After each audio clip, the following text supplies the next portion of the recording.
Israel பிரதமர் Benjamin நெதான்யாஹூ ஈரானுக்கு விரோதமாக யுத்தத்தை ஆரம்பிக்கிறதுக்கு முன்பாக மேற்கு சுவர் என்கிற அந்த தேவாலயத்தின் இடிபாடுகளுக்கு மத்தியிலே சென்று பிரார்த்தித்ததையும், அங்கு அவர் ஒரு ஜெப விண்ணப்பத்தை ஒரு துண்டு காகிதத்தில் எழுதி வைத்துவிட்டு வந்ததையும், என்ன எழுதியிருப்பார் என்று அறிய உலகமே ஆவலாயிருந்தது.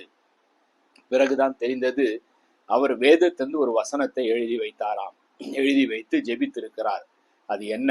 என்னாகமம் 23-24 வசனம். அந்த ஜனம் துஷ்ட சிங்கம் போல எழும்பும், பால சிங்கம் போல நிமிர்ந்து நிற்கும். அது தான் பிடித்த இரையை பட்சித்து வெட்டுண்டவர்களின் ரத்தத்தை குடிக்க மட்டும் படுத்துக் கொள்வதில்லை. இது இஸ்ரேல் ஜனங்களுக்கு பீலேயாம் தீர்க்கதரிசி மூலமாக ஆண்டவர் கொடுத்த ஒரு வாக்கு தத்தம். இஸ்ரேல் ஜனங்களை சபிக்கும்படி பாலாக் என்கிற ராஜா சொல்லும் பொழுது அவனால சபிக்க முடியவில்லை.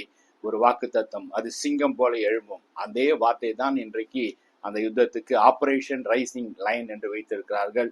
இஸ்ரேலின் சமாதானத்துக்காக, உலக சமாதானத்துக்காக ஜெபிப்போம். கர்த்தர் சமாதானத்தை கொண்டு வருவாராக. ஆமென்.